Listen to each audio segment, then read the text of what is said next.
which is that according to Russian Foreign Intelligence Service, Kiev regime is preparing a high-profile provocation or false flag operation to provoke a potentially even direct conflict between NATO and Russia.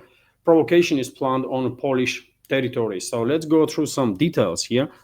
Ukrainian authorities are preparing a new high-profile provocation to draw NATO into confrontation with Russia. The Foreign Intelligence Service of the Russian Federation, Press Bureau of Foreign Intelligence Service, issued a warning. And we have a quote from the statement: following the provocations, Kiev regime orchestrated with the drones in the airspace of Poland and Romania, the Kiev continues to its attempts to draw European NATO countries into armed confrontation with Moscow. Another provocation is in the works, statement reads. And some details, basic details of this provocation, as SVR is reporting. The State Intelligence Directorate of the Ministry of Defense of Ukraine, or Main Intelligence Directorate, as it's also called, has developed a new provocation scenario in collaboration with the Polish intelligence services. So it's a combined false flag operation of Kiev regime and the Polish secret services and Polish, I guess, political leadership, at least, extremely Russophobic Polish political elites.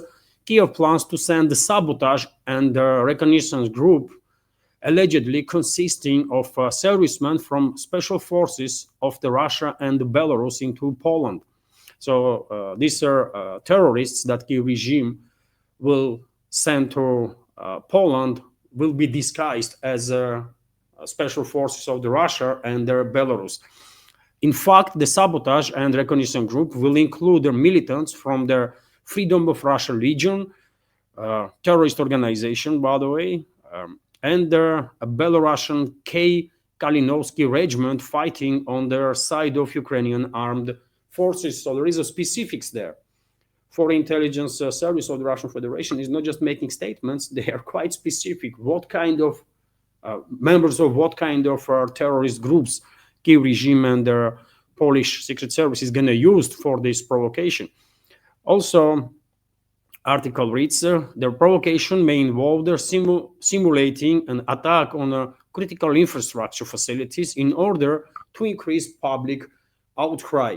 Polish security forces will identify and neutralize these saboteurs, who will then appear before the media and provide confessions confirming Russia and Belarus's involvement in their attempt to destabilize the situation in their republic.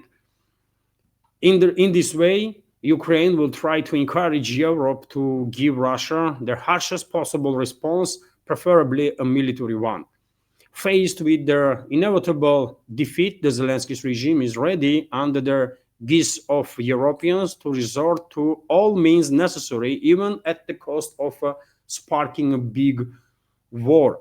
Statement of the Russian Foreign Intelligence said, and this morning, I also read some articles, by the way, according to which Russian security services already informed their Polish counterparts about this operation and let them know that Moscow is informed what their plans are, right? And of course, this statements, information that is released by Foreign Intelligence Service is, of course, a positive step to inform not just public here in Russia, but world community, so that everyone will know what's going on, right?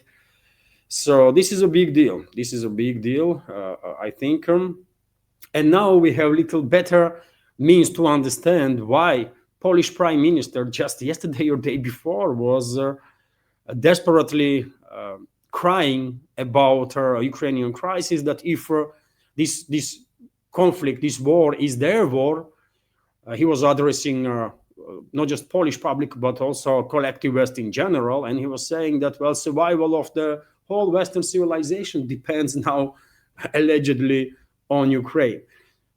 So, of course, Donald Tusk is informed about these provocations, no doubts about that.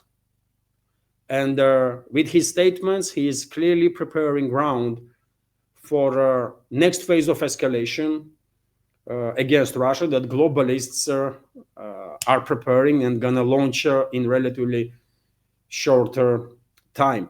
Something to definitely pay attention to, dear friends. I think, especially nowadays when situation is escalating literally on daily basis, and as I said, a large-scale escalation, next phase of escalation that West will launch against Russia might start at any given time. Right now, tomorrow, day after tomorrow, in a week's time, clearly we are getting closer and closer to that point when this next phase of escalation is launched. And I think scale of that escalation will be such that Moscow will have no option but to retaliate with a force under such a scale that eventually globalists and their allies, being neocons or whomever, will realize that they have no options now but to face the reality, acknowledge that they lost this proxy war that they were waging against Russia, and to basically capitulate. That's how things are going to go down. Meanwhile, dear friends, let me give you some more news. Well, this morning, RIA Novosti reported, based on Russian Defense Ministry, that 81 drones were intercepted by air defense systems on duty. Drones that was launched by Western-backed terrorist regime of Zelensky with assistance of NATO countries, of course, because Kiev regime itself has no means to have a flight path or targeting data for these drones. All this intelligence information is coming from NATO member states, primarily US and UK. I can give you some specifics there. France, 26 drones were intercepted over the Voronezh region, 25 over the Belgorod region, 12 over Rostov region, 11 over Kursk, 7 over Volgograd region. Basically, most of their drones were intercepted. Also, TASS news agency is reporting that Russian armed forces liberated Seversk Mali settlement in a DPR. This is a northern western flank of Seversk city itself. Let me show you on the map, dear friends, this area. So this is Seversk, of course. Russian troops already are conducting operations inside the city.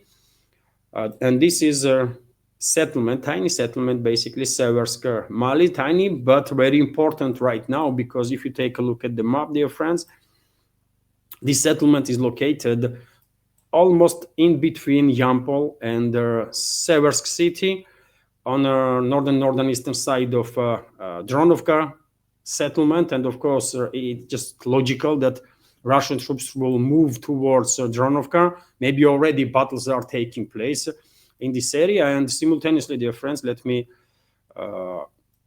just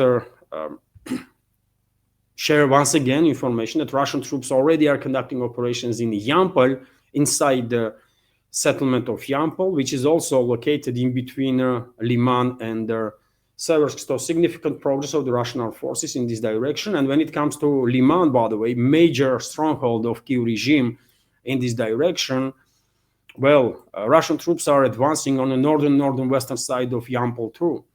And at this point, the Rilovo settlement is already under Russian control. We have reports that Russian troops are moving westwards and already entered their Novosyolovka settlement. And I guess it's only a matter of maybe a week or two, week, and Russian troops will begin operations in Drobyshevo settlement, which is also strategical settlement right now, because once Russian troops will enter Drobyshevo, one might argue that Liman will be in operational encirclement, because on one side there is a forest, and on the other side is quite a difficult terrain, and Kiev regime will struggle significantly to rearm and reinforce its garrison in Liman. So some very significant developments are about to happen in northern parts of DPR. That's been said, dear friends, let's continue with some more news. And there was also reports. Unfortunately, I shut down the map, but okay, I will open it. So there was also reports, dear friends, that according to a number of Russian sources, Russian units north of Pokrovsk have regained their initiative and are expanding control of their salient, which was created by the breakthrough that occurred at the beginning of the August. Kiev regime tried hard, send whatever reserves they had in this direction to push back Russian advance. And at some points, Kiev regime's formations did manage to reclaim certain territories, but seems like this Azov brigade of the Kiev regime, terrorist Nazi brigade of the Kiev regime, was basically destroyed by Russian forces and initiative. They ran out of steam, these Ukrainian neo-Nazi terrorists, and initiative is in Russian hand. And their advance continues. And let me show you on the map, dear friends, area that we are talking about. So this is Pokrovsk-Mirnograd agglomeration. Russian troops are operating in both cities, of course. And if you take a look, just look at this, dear friends. Agglomeration is in operational encirclement. This is the breakthrough area, right? And Kiev regime was trying harder to reclaim this territory that is in a formally gray zone right now, although it's controlled by Russian troops. They failed, and there are now Russian troops further advancing in this breakthrough area. And once again, just take a look at the Pokrovsk-Mirnograd, dear friends. There is only one main supply and support line for garnisons of both Kiev regime's garnisons in both towns, and this E50 magistral, E50 highway is under direct Russian fire control. It's only a matter of obviously time, and both settlements going to be liberated as entire DPR, by the way. Hardly anyone who pays attention to developments and has any doubts about it.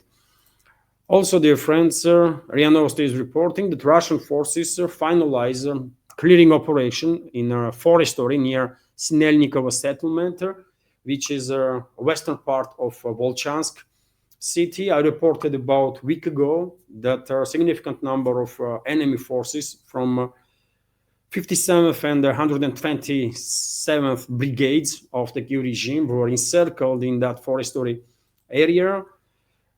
I'm quite sure Russian troops give them opportunity to lay down arms and surrender. Some probably did, some refused, and eventually Russian troops began clearing operation. This forestry that you see on your map on your screen, dear friends, is the area that we're talking about. And today, media began reporting that clearing operation is basically finished, and encircled enemy grouping of forces was destroyed, neutralized. And I guess it's only a matter of 24, 48 hours now when Russian troops will regroup. Maybe they will conduct some rotation. Most likely they will conduct rotation. And in about a day or two, we will see beginning of the offensive operation of the Russian armed forces in Selnikovo settlement itself, and also in direction of western parts of Volchansk, because this western part is basically bordering with this forestry where clearing operation was underway. So important developments there too. I think sooner Volchansk will be completely liberated from enemy forces. And now, dear friends, some other topics related to this proxy war that globalists, neocons, and their allies are waging against Russia. Nowadays there are talks everywhere about more long-range weapon systems to be delivered formally to Kiev regime to strike deep into Russian territory, including US-made Tomahawk long-range cruise missiles. And Foreign Minister of Russian Federation commented today on this matter. And let me give you some details of his statement. So Ukraine cannot be trusted to handle US-made Tomahawk cruise missiles responsibly. Russian Foreign Minister Sergei Lavrov warned on Tuesday. And I've been honest, I don't really understand what this statement means. What weapons Kiev regime can be trusted with? Kiev regime is a terrorist regime. They should not have no weapons whatsoever. They should be in freaking jail, right? all of them, from Zelensky to last freaking Nazi there. But that's what Lavrov said. I don't know what he meant by this. During the press conference at the Valdai Discussion Club, Lavrov said Washington has not yet decided on supplying the long-range weapons to Kiev, noting that the US grants them only to a few countries and that it is cautious about sending them to others. If the Americans consider Ukraine a responsible nation who would use Tomahawks properly, I mean, what this is, man? I don't get it. That would be a surprise for me, Lavrov added. And yet again, dear friends, I do struggle to understand this extremely diplomatic approach from Moscow, from high-ranking Russian officials, still to nowadays towards the Trump's administration. I mean, you tell me what you will make of this statement. I don't understand it whatsoever. Because yet again, I mean, what this means, if the Americans consider Ukraine a responsible nation who would use Tomahawks properly, what proper use of Tomahawks means? They're going to use it against Russia, right? All weapons they are getting, they are using against Russia. And there is no proper use of weapons in hands of terrorists. Everything they do is wrong and unjustified. Everything, literally, right? Those terrorists should not exist by now. All of them should be exterminated, right? From Zelensky to the last freaking Ukrainian Nazi and their freaking allies. But anyways, let me just read, by the way, because it is confusing to me personally. Maybe you have some different takes. So if the Americans consider Ukraine a responsible nation who would use Tomahawks properly, that would be a surprise for me, Lavrov added. He characterized U.S. public statements on the issue as signals meant to reassure Kiev's European supporters that Washington is listening to their opinions. Russian officials have long accused Ukrainian forces of misusing Western-supplied weapons, including for deliberate strikes on civilians and their arming of paramilitaries linked to Ukraine's military intelligence, which Moscow designates as a terrorist groups. So yet again, I don't know. Maybe Lavrov is trying to. I don't even know, man, what he's trying here. I just don't know, man. I'm not gonna even. I guess. What is clear is that Lavrov and a number of other high-ranking officials here in Russia still maintaining this very kind of polite or diplomatic, extremely diplomatic approach towards the Trump's administration. This could be justified by attempt to basically keep US out of this conflict as much as possible. Maybe that's the calculus. That's why Moscow is this cautious and polite in regards to Washington. But yet again, they are openly talking about transferring nuclear-capable Tomahawk missiles, by the way. I mean, this politeness and this extremely diplomatic approach is clearly not working, man. It's clearly not working, and maybe it is time to change the tune, because how long Moscow going to pretend that U.S. administration is sort of a neutral or the friendly? It really makes no freaking sense, man. Yet again, we only know what is available for us from open sources, and our judgment could be, could be mistaken. Obviously, we don't know all the information that is available for high-ranking officials that have access to classified one. But nevertheless, it looks weird when Washington is escalating against Russia literally on daily basis. Very strong statements are coming from Trump, his team, right, against Russia. Very hostile statements, very hostile policies being adopted.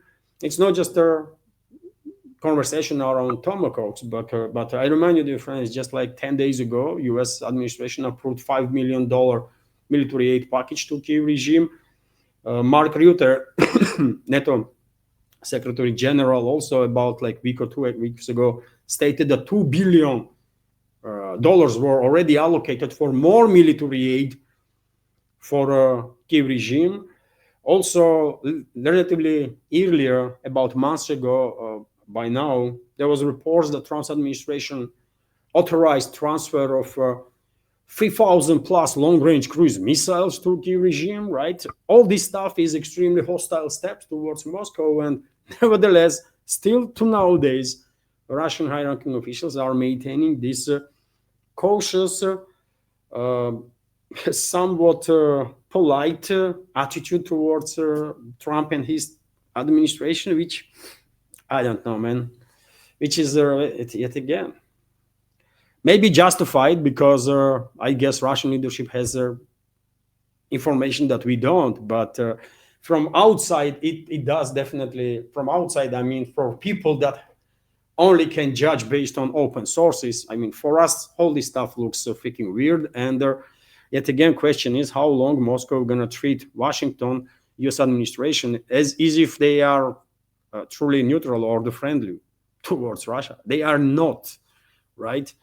And every time we are seeing such statements, man, people are getting more and more frustrated and confused all over the world. I mean, here in Russia and outside of Russia.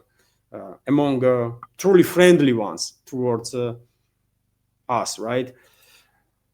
And as I said, dear friends, while Moscow still maintains this sort of positive attitude towards Washington, exactly the opposite is happening from other side. And if Kellogg, day before yesterday, during the interview on one of the U.S. media outlets, was openly saying that Trump has authorized long-range strikes deep into Russian territory. Today we have even more statements from Kit Kellogg, who is Trump's envoy, by the way.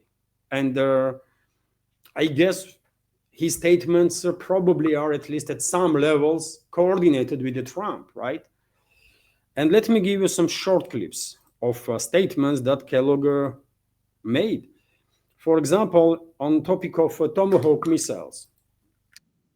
Missiles to Ukraine was brought up by President Zelensky to President Trump at the UN General Assembly last week in New York City. There has been no comment either, yes, it's going to happen, or no, it's going to happen. The acknowledgement from, again, in the public reports is they were asked for. That is obviously something that has been picked up by the world press, obviously picked up by the Russians as well, simply because of the capability and the capacity of the weapon system. The weapon system is, in fact, by itself, to me, it's a game changer, only because how good it is, and somebody who's seen it used multiple times in multiple conflicts. So that's probably the biggest issue that came out of UNGA in the bilateral discussions that President Zelensky and President Trump had.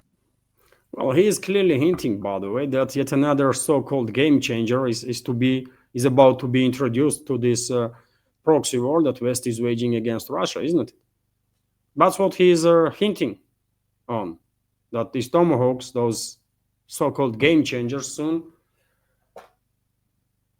might be introduced to the battle. And this is not all.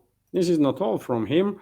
Let me give you another video when he is kind of mocking Russia, that it's not Russia's business what Kiev regime will do and what troops will be on this territory. And he is still pushing this narrative that Russia is some irrelevant gas station somewhere and don't take it seriously. And while we are seeing this kind of attitude from American leadership towards us, I mean, again, it is very confusing when Russian leadership is acting very differently and maintaining still to nowadays quite polite attitude towards Trump and his administration. It's weird, man. It's weird. Maybe justified because yet again we only know what we know, by the way, and they know. I mean, Russian leadership much more because they have access to classified information. But nevertheless, for me, it does look strange. And let me give you this another video. Okay, you want to put troops out? That's a Ukrainian decision. That's a sovereign decision of a nation. I don't care if it's Ukraine. I don't care if it's Bermuda. The fact is, You make the decision what's going to happen. The coalition of the willing is more than willing to do that. It's sort of like an aerial ceasefire. If you have a no-fly zone, that's an independent decision made, but it has to be supported probably by the alliance. So that's a big one to do that. This thing about them setting conditions, I don't think anybody should accept it. I don't, maybe Peskov says that, or maybe somebody else is going to say it, and it's one of those. To me, it's noise level. I appreciate sort of like there's a comment I make among my team. Thank you for your interest in national defense. I really don't care what you said. Okay. Okay, and this is Trump's envoy, who says openly in public what American attitude or Washington's attitude towards Russia is. They just simply don't care what Moscow has to say, what Moscow's position is. And should we be surprised, dear friends? Not, of course not. Of course, we should not be surprised. This was their attitude towards Russia since the collapse of Soviet Union. Nothing changed since then, really. Nothing. They were considering Russia to be some irrelevant gas station somewhere, and they still have, they are still pushing this very same freaking narrative, sick narrative. This guy, man, this guy is embarrassment for U.S. militaries. I mean, this is our general is talking. Formally, I don't know how this person, Kat Kellogg, become a general, whose boots he was kissing, but or maybe not just boots, by the way, but he was a general in U.S. Army. This freaking moron. Anyways, dear friends, that's the attitude from Washington towards Russia, from Trump's administration. I'm not told, I'm not surprised. Only question I have about, attitude of Russian leadership towards Trump's administration. When Moscow gonna treat Trump and his team in the very same way as they were treating Biden and Biden's team, because Trump clearly is a Biden 2.0, even worst iteration, some might argue. Hello everyone, I hope you find informative and useful this short clip from main news update, and if so, please click that like button and leave some commentary just about anything. It might help to deal with the algorithm and reach wider audience. And if you like my work in general and want to support to save this media project, you can assist through several ways. You can donate to this project through PayPal platform or Boosty, also with the crypto currencies, or you can subscribe to my Patreon page and page on Boosty, where I have quite a lot of extra content on regular basis. All the links are on this video in description box and in the pinned comment. And of course, many thanks to everyone who already helped and continues to support. Thank you.